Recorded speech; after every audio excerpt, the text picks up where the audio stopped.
Good morning. Welcome to What Up Sunday Morning, Phyllis and Lee. Phyllis, what's the Bible verse for this morning? It's Philippians first chapter, verses 20 through 27. But I'm going to give an overview of that.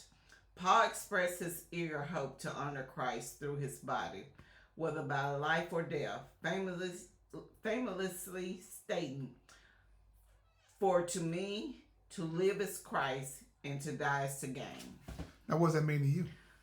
Well, my interpretation of it is to live as Christ is to do God's work on earth, and to die is gain. You're gaining.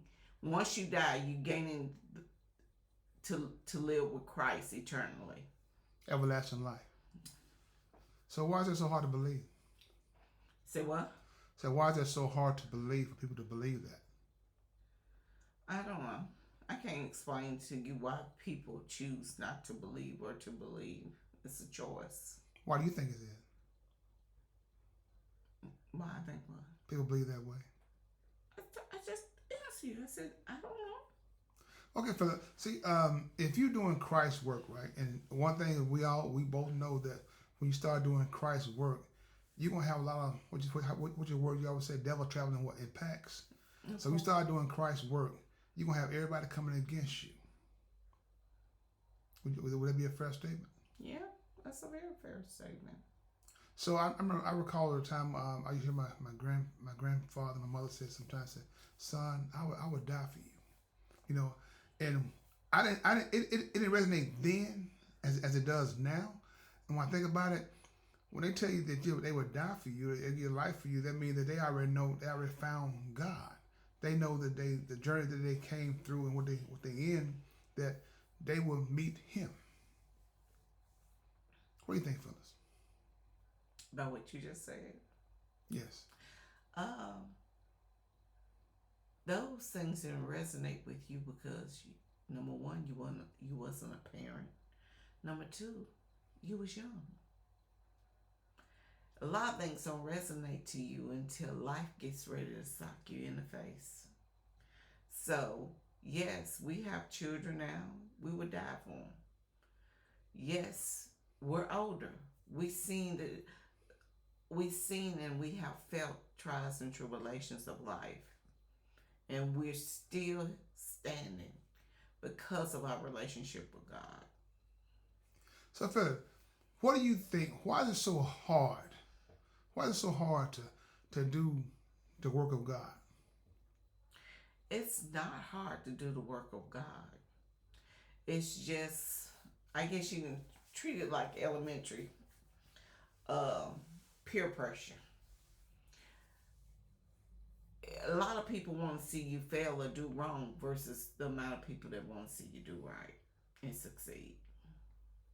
So, Phil, what do you say to people, Phyllis, when you going through your transition and they say, look at your God now. You struggling more than I am." Ah, I still have faith in my God. Your struggles is a test. God is preparing you for the next phase of your life. He can't just simply just give you something. Works, uh, faith without works is dead. So you got to go through something in order for God to get you to the next phase in your life where He wants you. So to me, your struggles are really preparation. So, Phil, have you ever seen somebody do something that's wrong and said God told them to do that? No, I heard him say, "God, the devil told me to do that." Oh, really? Uh, You never heard somebody do something that's bad and said, "Well, that's what God wanted." well, I guess that's where you come in with those cults and stuff. So, yes, I guess so. Yes. But you and I both know that anything of God is good. So God didn't tell you to go out and harm your brother, or harm your sister, or not to give your sister this and that when you know that they need certain things. God wants you to be a cheerful giver, right? It doesn't mean that you have to just give to the church. You can Give it other ways. yeah, a lot of other ways. You can tie it a lot of different ways. Not just to the church, because you're still doing the work of God, right? I agree. So people, why do people want to hold that? You know, you got to get the church, let the church do the. Long as your 10% is given, be if it's to the church, be if it's to family, be if it's to a friend, be if it's to some charity, long as your 10% is given, you're fine. The problem I have with people, they want to tell you or control what you do. That's when the flesh steps in.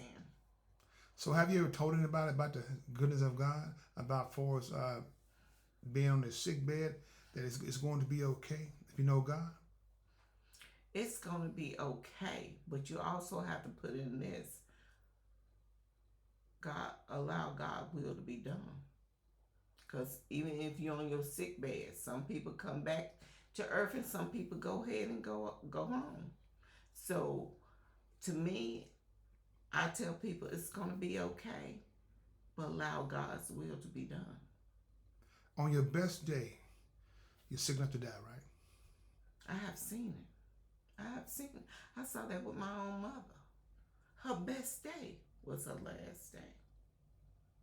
So what, were you joyful or were you sad? I was. You got to think she had surgery, and they amputated half of her foot because of circulation problems.